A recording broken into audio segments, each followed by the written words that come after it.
Saber Talk, and yes, I do have my Kratom. Let me put it here in my mouth, between my cheek and gums. Someone said, "Hey, you chewing skull again, Copenhagen?" It's funny. I used to chew tobacco in high school, college for like, I don't know, like a decade. It was definitely a huge addiction for me, and it was gross. Even when I went my wife, I was chewing all the time, like this always. I had a spittoon. This you don't have to spit; you just swallow it. This goes through your. So anyway, I had already done a podcast or video recording, short 5-minute thing on Kratom, how this is blown out of proportion. I talked about these horrible lobbying big pharma, corrupt big pharma, and this just fucking outright gangster government. The FDA, just bureaucratic bullshit, just criminal beyond words, sickening. We all know what's happening with Kratom. We all understand that, right? So big pharma wants to push it out. Duh. Same with marijuana and CBD oil, especially CBD oil. I have this. I have CBD oil right here. I have to get it on the internet. It's fucking illegal in New York. There's no psychoactive. There's no THC in here. No psychoactive property at all. I mean, I feel something. It feels like a calming sort of effect, but there's no THC in this. CBD and Kratom. Yes, it's addictive, and there is something to it. Like, you know, be careful for sure. You know, it's a derivative. It has some opiate properties, Kratom, but it's not fucking OxyContin. It's not heroin. It's not even Suboxone or any of that. Suboxone's worse than fucking heroin. It's the worst. So I want to be careful here. I am an open-minded guy. You know, I'm skeptical, but I'm open-minded, like both. You kind of keep level. I want to know the truth, the facts. Well, 3 years ago when I started Kratom, I did the research, and I go, oh, okay, there's something there. And I tried, and it was like having a cup of coffee. You know, I love it. I mean, I have it now. I feel great. I'm not hyper. I could get hyper, but it's really like coffee, and I feel calm, and I just feel good. I feel awesome. You know? But I'm not high, you know, or the fucking opiates, you're like this. You know, heroin. That's what it is. It's fucking OxyContin. It's fucking heroin. You know? Years ago, I ran into a guy who was doing perks. He was doing 10, 12 a day. He was a fighter. And I go, fuck, dude, you got a problem, man. You know, and he's like, oh, it's just fucking, you know, he was not too smart. And he goes, oh, I don't know, it's just, you know, I got it from my doctor. No, it's like a real New York guy. You know, it's legit. It's all. I go, dude, you're doing fucking heroin. You're a fucking drug addict. Go to rehab, asshole. Scott, he did. He went to rehab. I don't know whatever happened to him. He was a fucking maniac. He was a boxer and a wrestler. And a little martial arts. We both loved MMA. And he fought Golden Gloves. Scott Grove. He's a fucking maniac. He's probably in jail or something. He was a little wild, crazy. So we're getting old though, you know? I mean, you can't be acting crazy, you know? I'm in my 50s. I'm not going to give you my exact age, right? I'm trying to grow here on YouTube here. So my wife just interrupted me. I'm in the middle of a video recording. Okay, thank you, Madeline.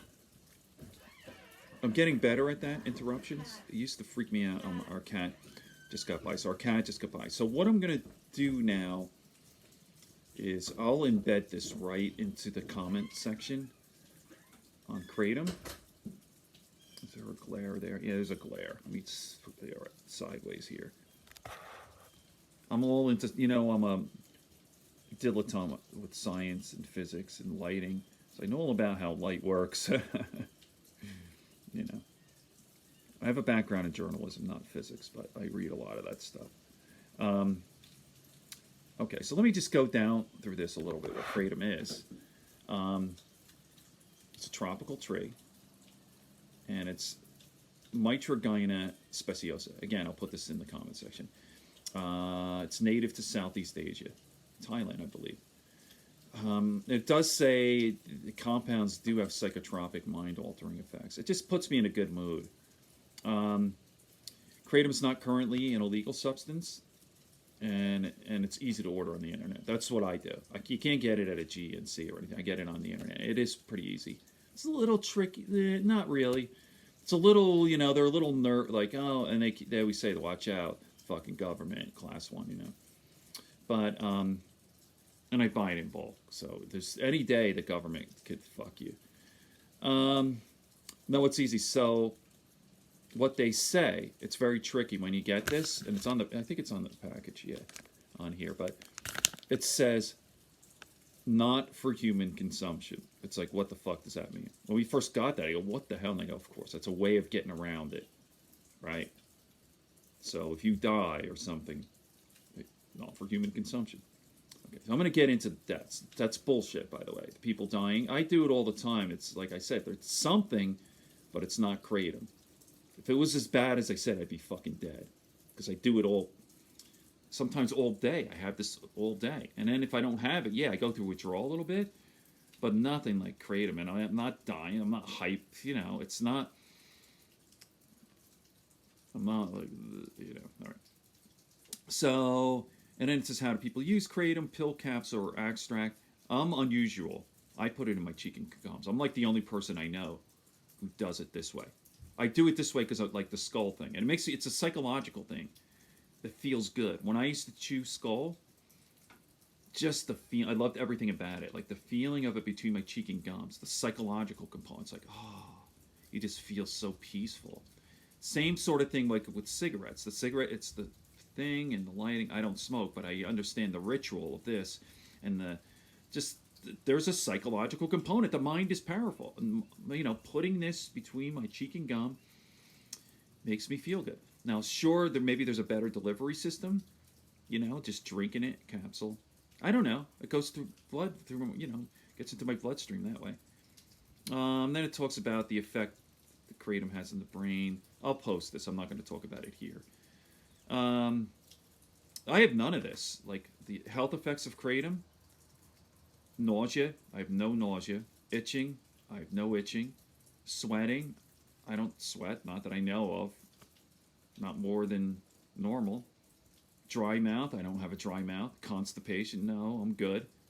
Regular bowel movements. Increased urination, yeah, I do piss a lot. But I drink coffee all day.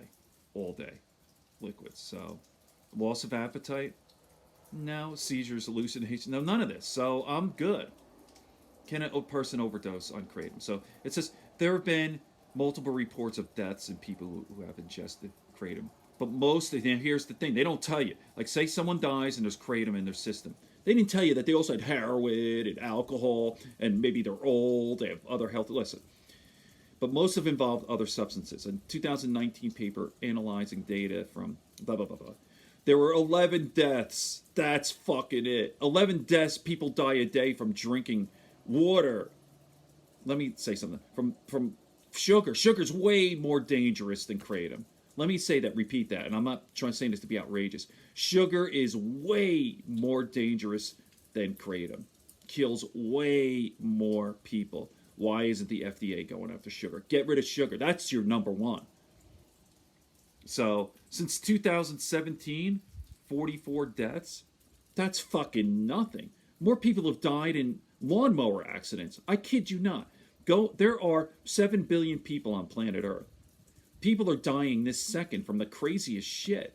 From falls, from, I don't know, from choking on a piece of bubble gum. Or, I don't know. People die in the weirdest fucking ways. Kratom is nothing. Stop with the nonsense. Don't listen to them. It's corrupt, big pharma, trying to shut it down. It's gangster government, bullshit, bureaucracy. Let me just say this. Let me end with this. Kratom, yes, it's not nothing, as I said before. It does have some opiate properties. But just speak it from me. I've been doing it for 3 years. I don't have any of the side effects. No, I stopped for 2 days. I did have some withdrawal. That's it. Minor, not even near what I felt when I withdrew from Percocets. Okay, people, I'm almost at 10 minutes, and I'll be getting into other stuff. Good friends, good books, and a sleepy conscience. Peace, love, and understanding here on Taper Talk.